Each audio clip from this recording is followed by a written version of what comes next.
Jangan lupa subscribe YouTube channel Metro TV News dan jangan lupa nyalakan notifikasinya.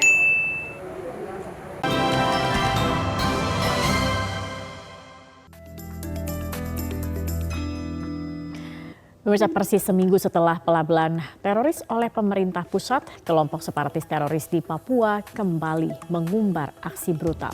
Kali ini menyasar gedung sekolah dasar dan puskesmas di distrik Ilaga yang dibakar.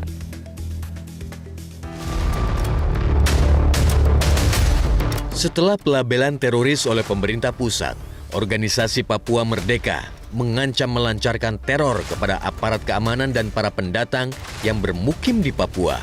Ancaman itu bukan pepesan kosong. Senin 3 Mei, kelompok separatis teroris kembali mempertontonkan aksi brutalnya di distrik Ilaga, Kabupaten Puncak. Mereka membakar 5 ruang kelas gedung SD Mayuberi, rumah dinas guru, dan gedung puskesmas lama. Sangat disayangkan kelompok kriminal bersenjata ini melakukan hal-hal yang sebenarnya menurut kami ini sudah di luar dari kemanusiaan. Sekolah, puskesmas itu kan tempat untuk mendidik dan juga perawatan kesehatan bagi masyarakat orang Papua. Jadi memang tidak patut dilakukan. Ini sangat disayangkan. Bisa pastikan bahwa memang ini kelompok dari Lekagak yang melakukan pembakaran terhadap sekolah dan puskesmas. 2 hari setelah pembakaran, kontak tembak kembali pecah antara TNI Polri dengan kelompok separatis teroris di Kampung Kima, distrik Ilaga, Kabupaten Puncak. Menjawab aksi teror yang masih terus terjadi, 400 prajurit TNI AD dari Batalion Infanteri 315 Garuda Gunung Batu Bogor yang dijuluki Tim Pasukan Setan siap diberangkatkan ke daerah rawan Papua. Pasukan Batalion Infanteri 315 Garuda telah diadakan pengecekan baik oleh Pangdam, kemudian Asisten Operasi Mabesat, kemudian Asisten Operasi Panglima TNI dinyatakan siap untuk berangkat tugas ke daerah Papua sebagai Satuan Pengamanan Daerah Rawan. Jumlah totalnya ada 400 orang, kemudian mereka sudah dipersiapkan dan dilatih selama kurang lebih 2 bulan. Mulai baik dari MTT, kemudian latih kompi, latihan kesiapan tugas operasi, sampai ke latihan pratugas operasi. Yang utama adalah mengantisipasi gangguan-gangguan yang akan datang dari kelompok separatis organisasi Papua Merdeka. Sementara Polri masih mengidentifikasi kelompok yang masuk dalam kategori teroris dan mengkaji pengiriman tim Densus 88 ke Papua. Ketika mereka telah diberikan label sebagai kelompok terorisme, tentunya dikenakan Undang-Undang Pemberantasan Terorisme. Kapan Pak Densus 88 akan diturunkan ke Papua, Pak? Nanti masih dikaji oleh staf operasi Polri, mengkaji ini semua. Yang jelas TNI dan Polri telah ada di Papua.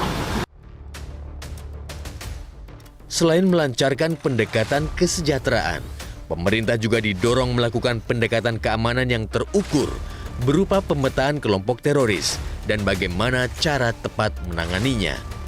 Siapa kelompoknya, siapa anggotanya, kapan mereka mau ditangkap, berapa lama waktu diperlukan, apakah 1 bulan, 3 bulan dan sebagainya, dan perlu evaluasi dan sebagainya. Itu penting sekali.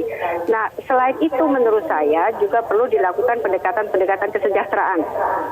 Bahkan menurut saya kalau ada isu-isu yang sifatnya lokal, misalnya bisa diurus oleh bupati, ya sudah biar bupati saja mengurus KKB misalnya, memberikan kesejahteraan, pekerjaan atau apapun, supaya mereka tidak bergabung dengan kelompok-kelompok bersenjata ini gitu.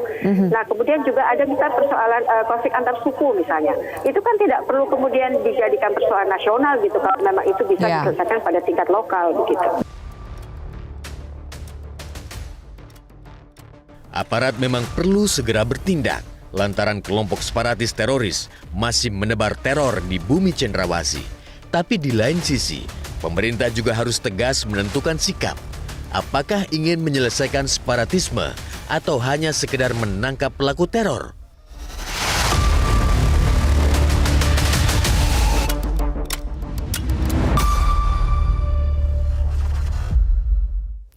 Dan pemirsa, informasi tadi sekaligus menutup perjumpaan kita dalam Metro This Week. Mewakili teman-teman yang bertugas, saya Zakia Arfan mengucapkan terima kasih atas kebersamaan Anda. Kita jumpa lagi pada pekan depan. Selamat sore, sampai jumpa.